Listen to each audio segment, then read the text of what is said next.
7. Acts chapter 7. I'm going to be reading 1, 2, 3, 4, 5, 6, 7, 14 verses for you today. A lot, but I'll do go through. Acts chapter 7, verse 2. We're going to read to verse 4. Then we're going to read 8 through 10. Then verse 17. Then 33 and 34. Then 45, 46, and 47. Then 52 and 53. We will be doing all those verses today. And we will certainly be able to get through them. Acts chapter 7, verse 2. And it says, and he said, men, brethren, and fathers, hearken.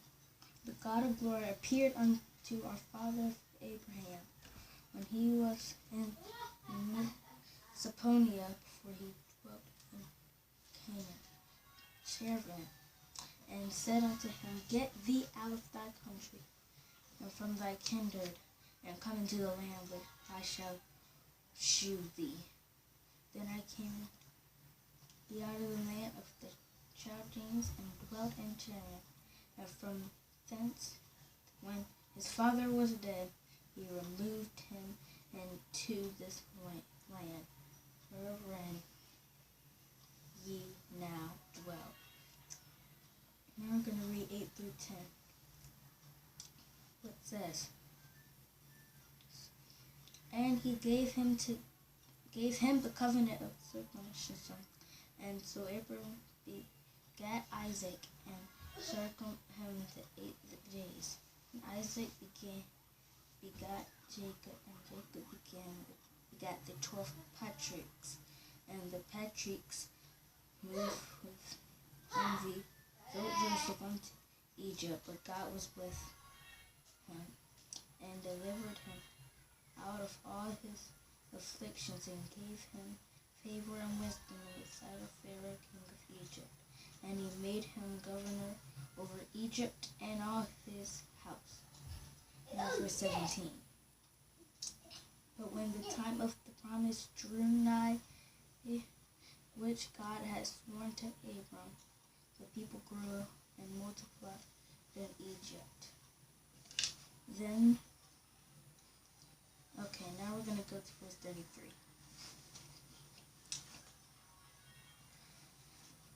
Then said the Lord to him, put off thy shoes from thy feet, for the place where thou standest is holy ground.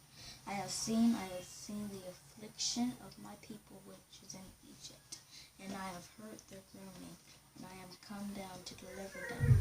And now come, will send thee into Egypt. Now verse 45, 46, and 47. Which also our fathers that came after brought in which Jesus unto possession of the Gentiles, whom God drave out before the face of our fathers unto the days of David, who found favor before God, and desired to find a tabernacle for the God of Jacob.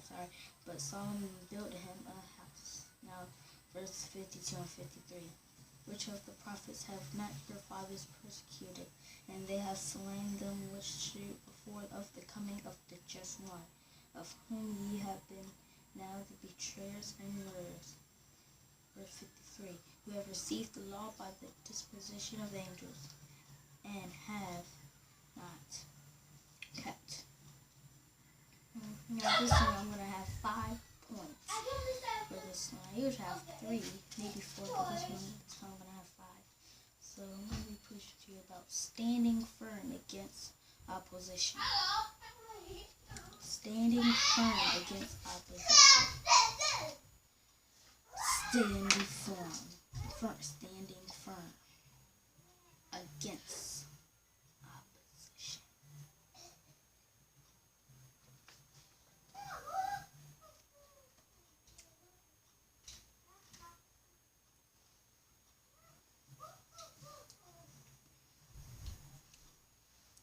Each of us has a story. Okay, I'm gonna be talking to you about What's your story in the lesson background? Then we get on to point one. Each of us has a story. That story explains who we are and how we came to be who we are. Your story includes the tragedies and victories that have shaped us. Perhaps you can trace your story back through many generations. Parts of your story may make you swell with pride. Parts of your story may change you cringe with shame. But whatever the details, your story makes you who you are. As Christians, the most important part of our story is that we have chosen to follow Jesus. We remember that our sins have been forgiven. We realize that we have a future in heaven. Our individual stories are chapters within the greater story of all the people of God. Part of our chapter is the call to stand firm. Today's lesson involves an example of one who did just that. Now, the lesson background.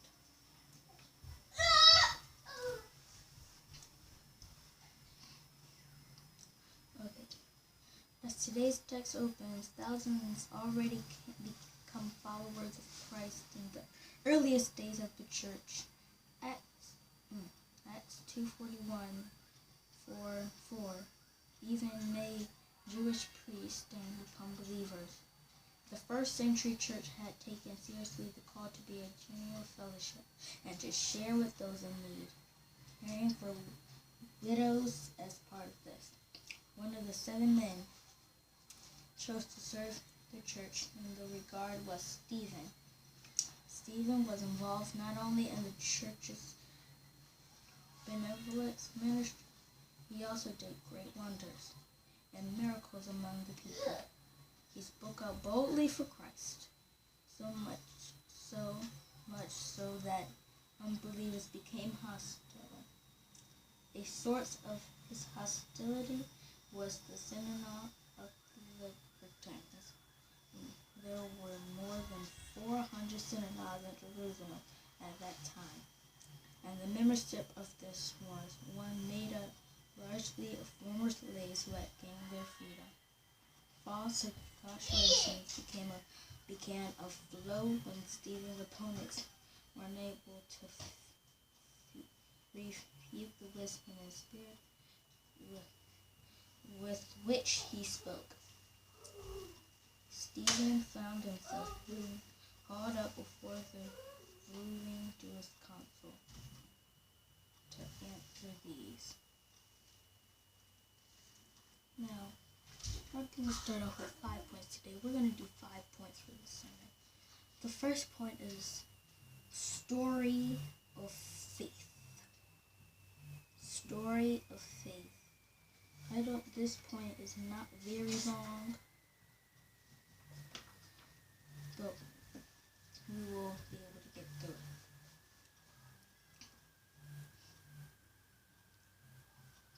The high priest,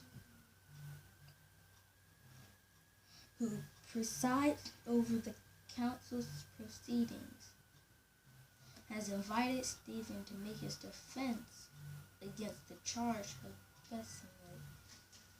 Addressing the council, Stephen begins to recount the story of Israel, their story and his own. It is a long story, but one that patriotic Jews love to hear. Now we're going to go in order with the verses here. So we're going to start with the 2. Actually, I'm going to have subtitles for these points. I'm going to go through the verses in order for the sermon. So I'm going to be talking about God's call for this point, and then Abraham's response. Then we'll go on to point 2. Okay. I'm talking about God's call. Verse 2. And he said, "Men, brethren, and fathers, hearken. The God of glory appeared unto our father Abraham, and when he was in Mesopotamia, before he dwelt in Shinar, The story had its beginning about 2,000 years earlier in the distant land of Mesopotamia. There, an ancient city of God had called Abraham to follow his leading to relocate. Was where Abraham lived before he dwelt in Haran. His obedience to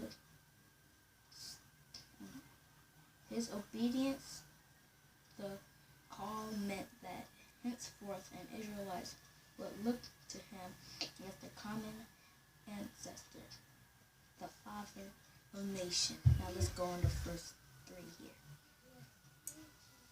And said unto him, Get thee out of thy country and from thy kindred, and come into the land which I shall shew thee. Genesis 2:1 is the reference. Even though Abraham was already 75 years old, God had called him to pull the stakes to begin a new chapter in his life story.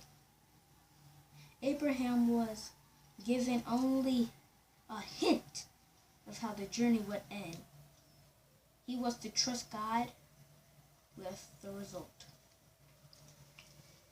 I want to talk to you about Abraham's response. So we're looking at verse 4. Then he came out of the land of the Chaldeans and dwelt in Haran, and from thence, when his father was dead, he removed him into this land, wherein he now dwelt. Abraham had accompanied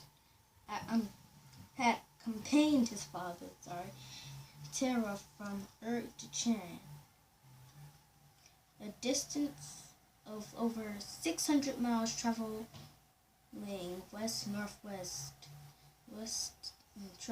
west-northwest within what we call the Fertile Crescent. Abraham lived in Haran until his father died, then was called to resume the epic journey. So he traveled southwest to the land of Canaan.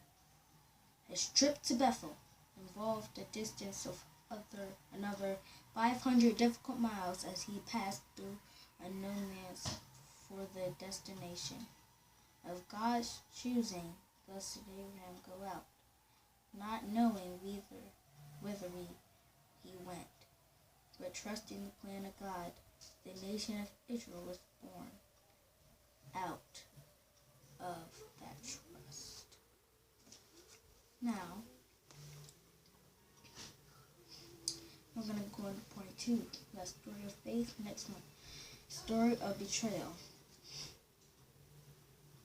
Acts 7:5-7 draws on Genesis 12:7, 13:15, 15:13, 14, and 24:7.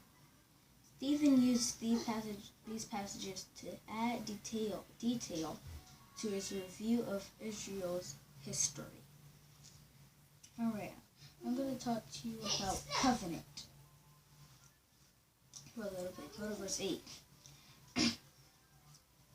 And he gave him the covenant of circumcision. And so Abraham begat Isaac and circumcised him the 8th day. And Isaac begat Jacob, and Jacob begat the 12 patriarchs. God's covenant with Abraham began with a promise to make that man a great nation and to bless all the families of the earth through him. The covenant included the land of Palestine.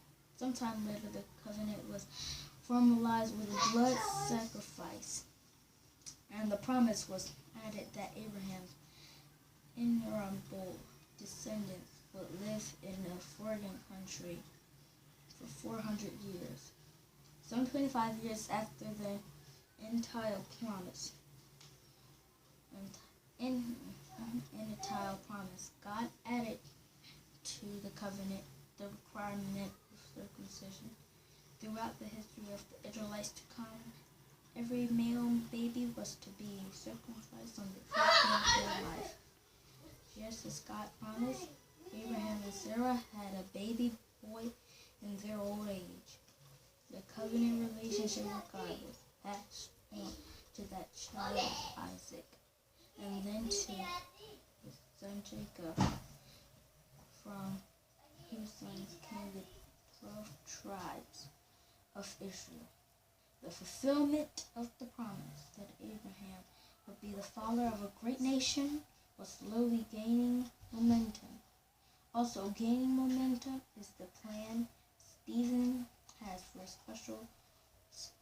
his speech before the council.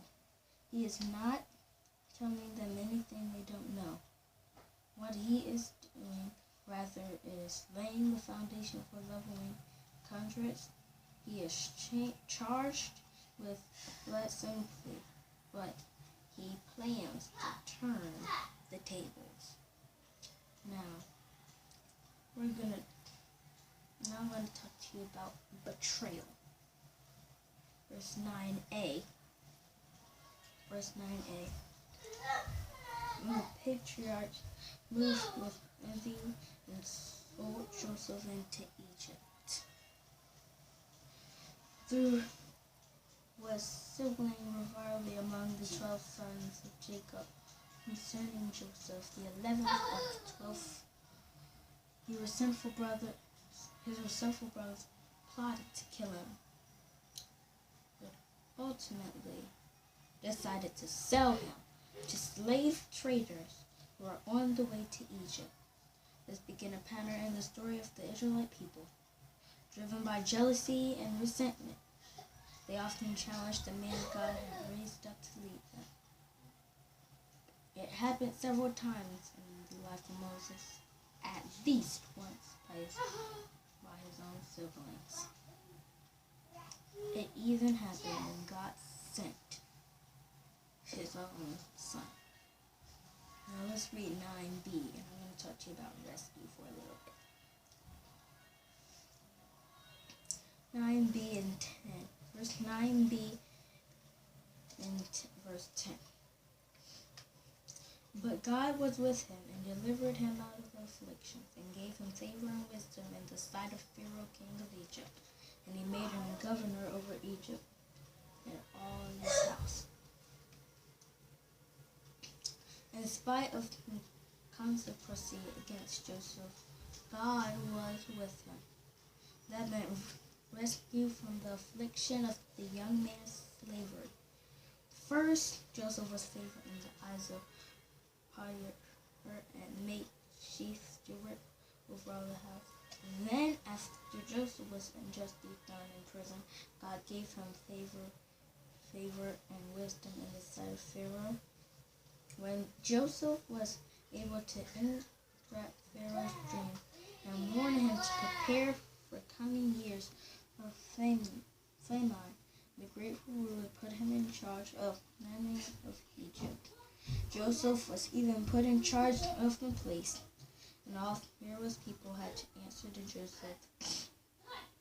The one rejected and scorned by his brothers was lifted by God to be a ruler.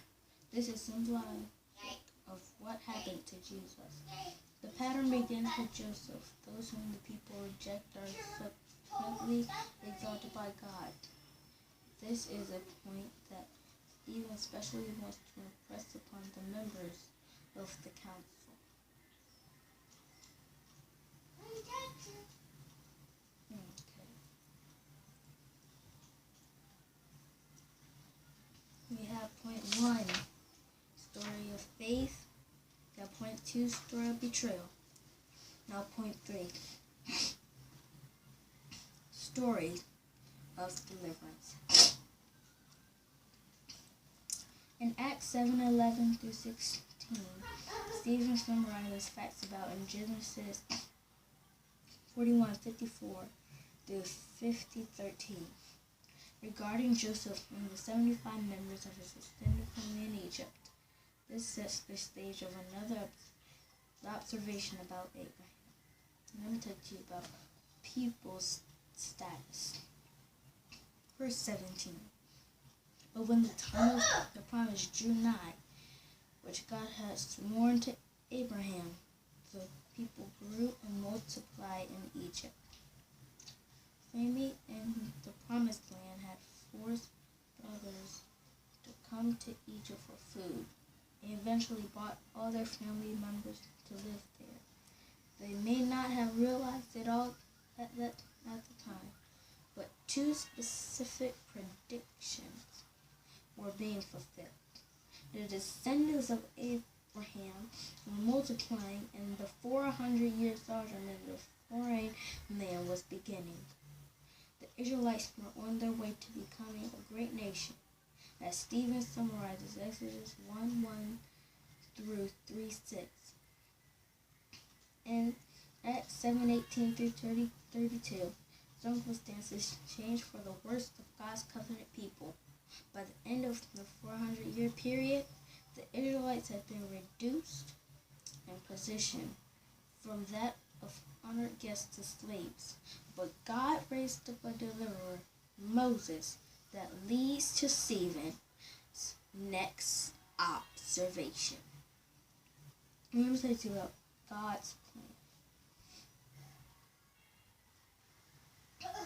Okay, verse 33.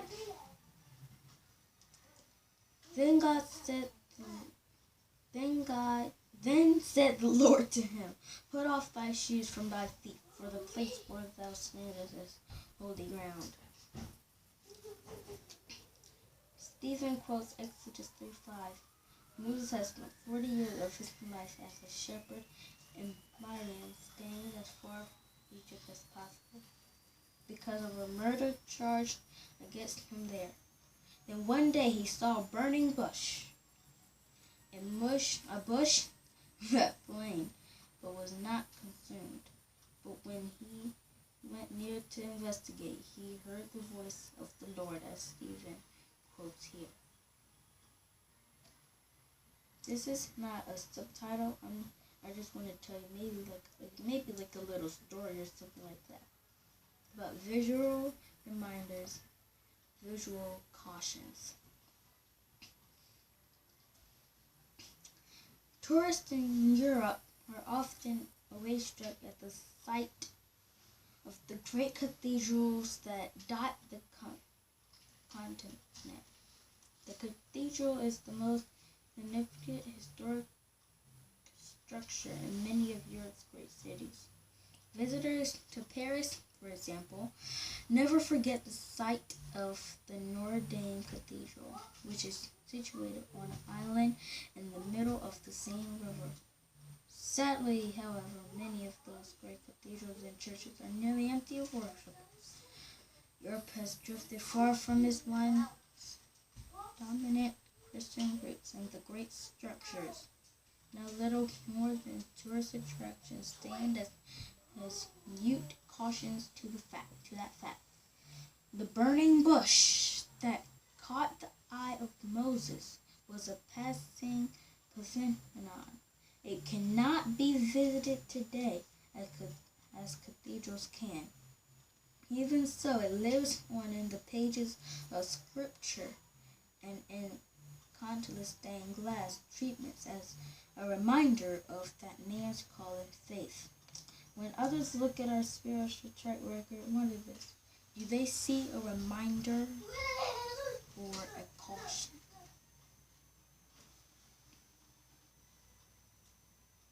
Let's go to verse 34.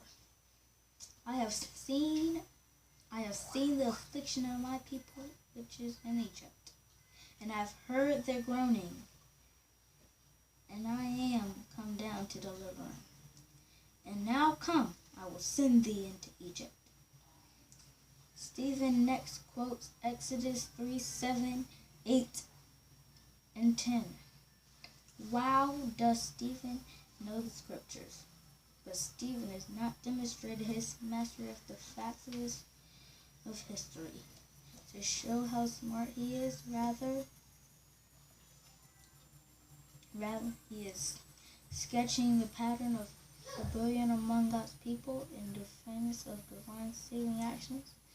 The pattern is fleshed out in the Acts 7:35-43, where Stephen summarizes Exodus 2:14, 3:2, 3, 14:21, 19:1-6, 21-27, Numbers 14:3, Amos 5:25-27, etc. Almost significant of all, Stephen quotes the prophecy in Deuteronomy 18:15 that God would someday raise up a prophet like Moses himself, one that the people must hear. This prophet like Moses has turned out to be Jesus, and the recent rejection of him by members of the council is at the heart of Stephen's countercharge, as we shall see. Now, we have done 3 points right now. We have talked about story of faith, story of betrayal, story of deliverance. Now, story, point 4, story of victory. Story of victory. The witch that begins our next verse refers to the tabernacle as briefly described in Acts 7:44 per Exodus 26. Now we're talking about taking the land, verse 45, which also our fathers that came after brought in with Jesus unto the possession of the Gentiles, whom God drave out before the face of our fathers unto the days of David. After the 40 years of wilderness wandering, a generation was finally ready to trust God and allow Joshua to lead them into the promised land. The land was possessed at the time by the Gentiles, the people of Canaan with whom God was so displeased. God therefore drove them out, giving victory after victory to the armies of Israel.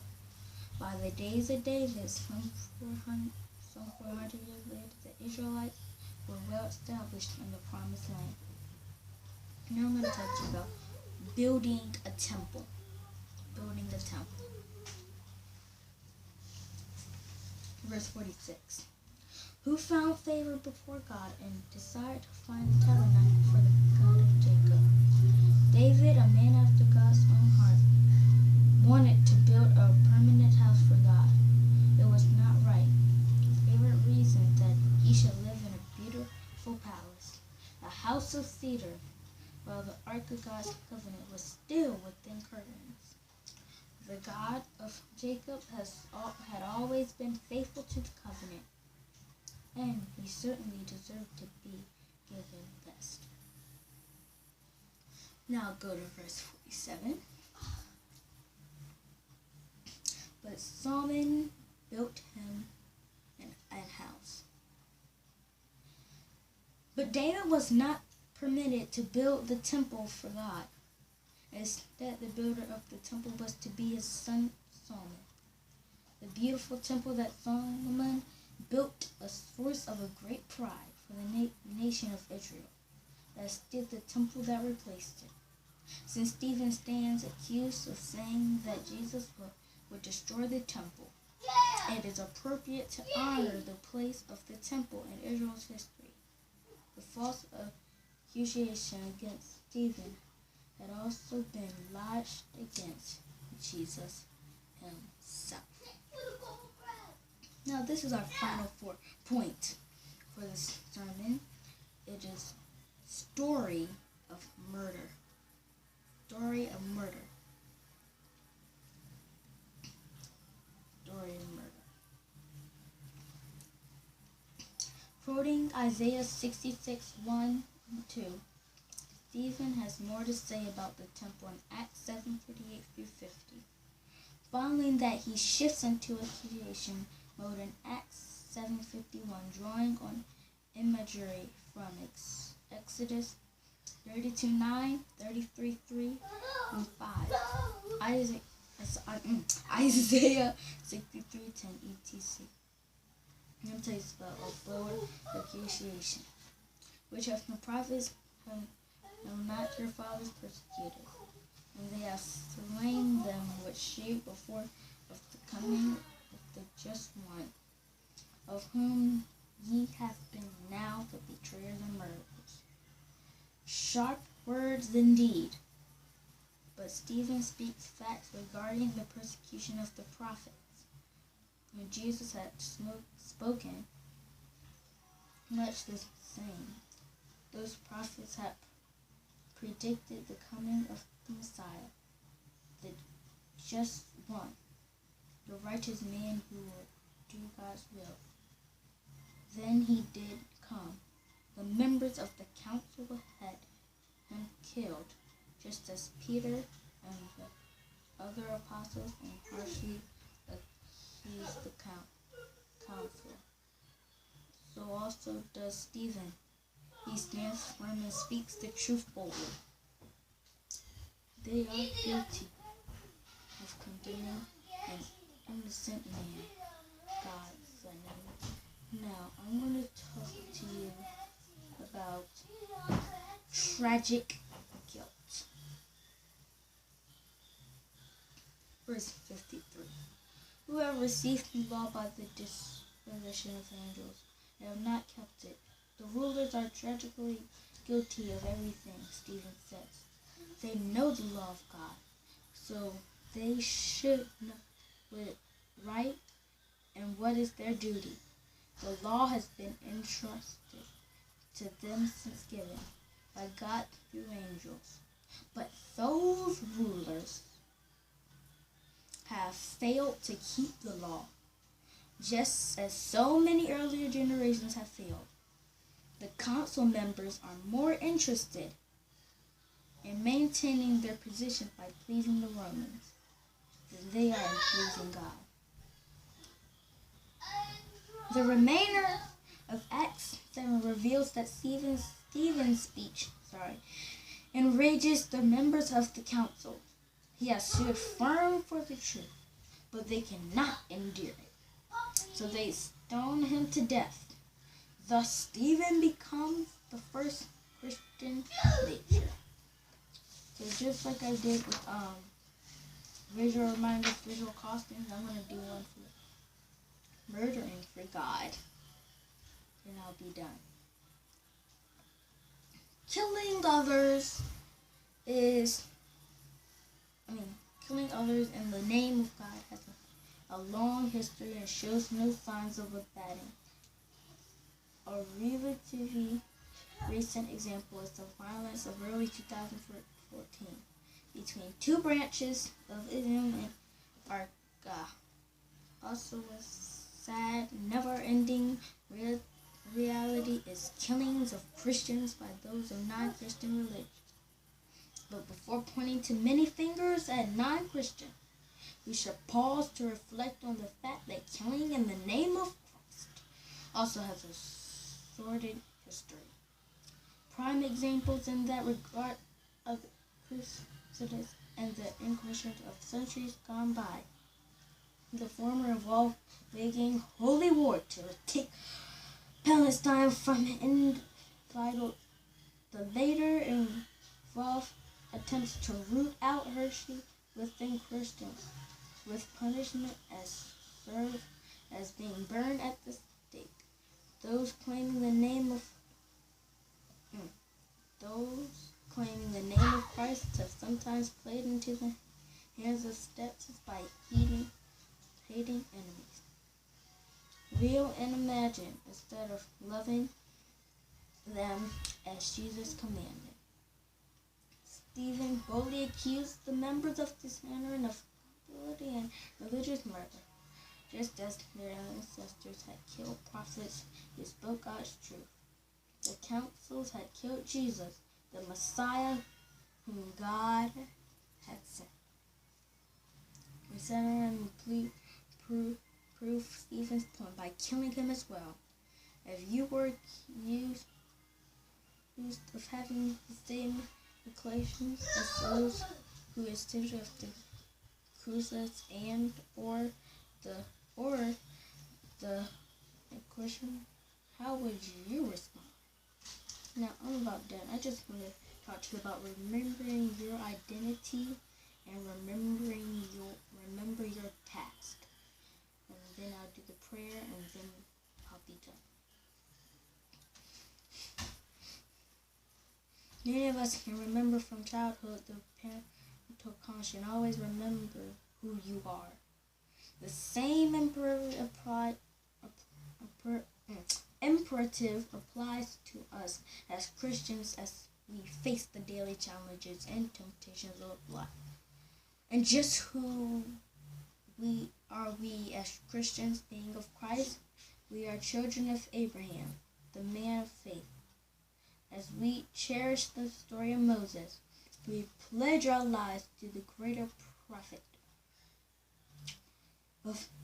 Jesus, the Son of God, who leads us in our exodus from sin slavery. Now I'm going to talk to you about remembering your task really quick. We know that the story of God's people has not always been an easy one. We know that we do not wrestle against more flesh and blood, but against the rulers of the darkness of the world, against the spiritual wickedness in the high places. We win the ultimate victory in this battle as we stand firm. We resist the devil, not the spirit. As we do, we join our story in the story of the through the centuries. The challenge is to recognize that we must stand firm in our associations of life. Think of opposition to God and the government, rejection of God in it. Or when Ukraine attempts to relax the standards of what is right. Whatever difficulty may arise, we are to be ready. Touch about it, may we be ready to take part in the age-old story, standing firm. Where will be opposition, but standing firm for God is always the right thing to do. Now I'm going to do a prayer. Dear God, thank you for inspiring the heroes of old to stand firm in the face of opposition. Forgive us when we have faltered, but strengthen us so that their victory stories may be repeated in our own times. In the name of Jesus, amen. Alright, before I leave, I want you to remember, stand for God and He will stand with you.